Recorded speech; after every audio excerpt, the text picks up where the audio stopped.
Vamos mergulhar em um conflito que não só redesenhou o mapa do mundo, mas que mudou para sempre a forma como a gente enxerga a guerra.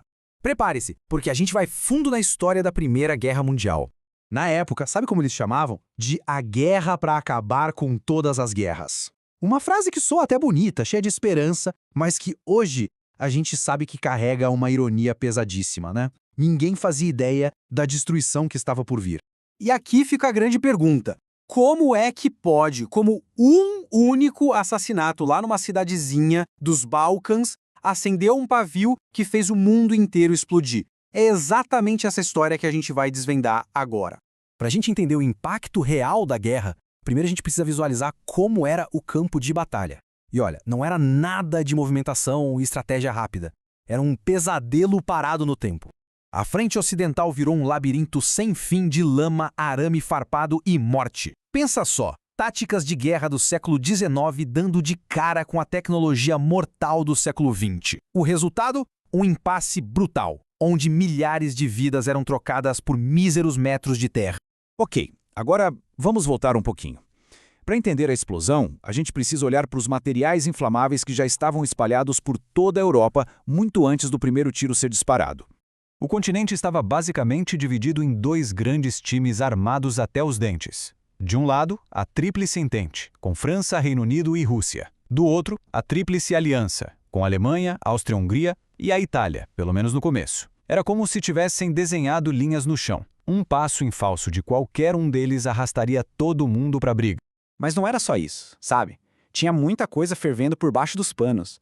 O imperialismo agressivo, com as nações brigando por colônias, uma corrida armamentista maluca, principalmente entre a Marinha da Alemanha e da Grã-Bretanha, e talvez o mais perigoso de tudo, um nacionalismo extremo que fazia cada país se achar melhor que o outro. E o epicentro de toda essa tensão nacionalista era uma região específica, os Balcãs. O Império Otomano estava enfraquecendo, e ali surgiam novas nações e velhas rivalidades. O lugar era, literalmente, conhecido como o barril de pólvora da Europa. Só faltava faísca.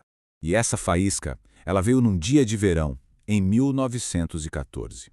Um evento que, à primeira vista, poderia parecer só mais um ato de violência política isolado. Lá em Sarajevo, o arquiduque Francisco Ferdinando é morto a tiros por Gavrilo Príncipe, um nacionalista iugoslavo. Mas isso não foi um simples assassinato. Foi o gatilho que ativou todo aquele sistema complexo de alianças da Europa.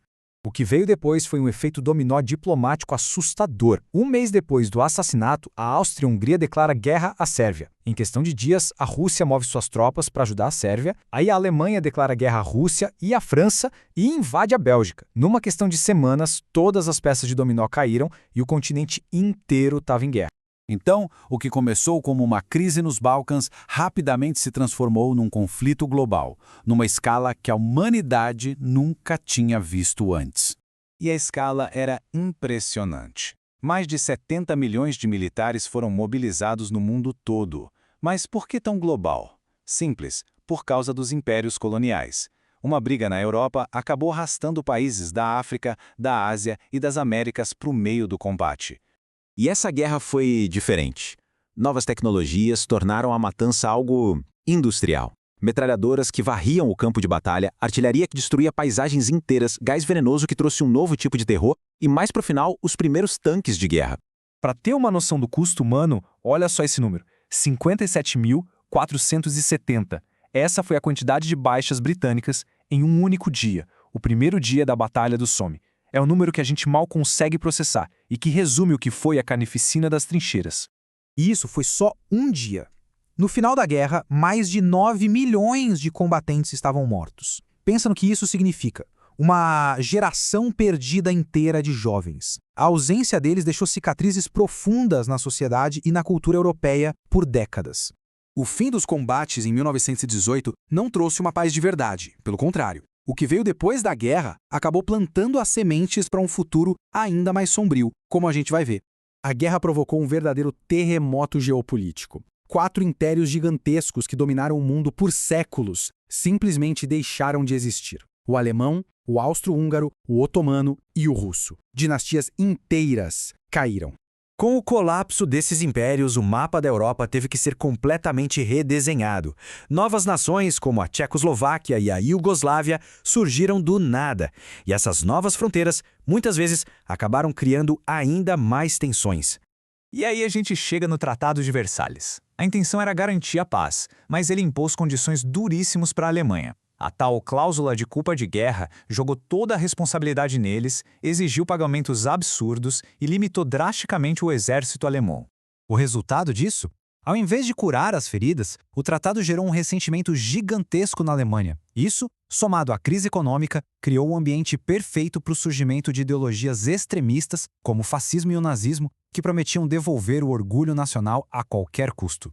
Isso tudo nos deixa com uma pergunta final, e bem desconfortável. A Grande Guerra, que custou tantas vidas, acabou com alguma coisa de verdade?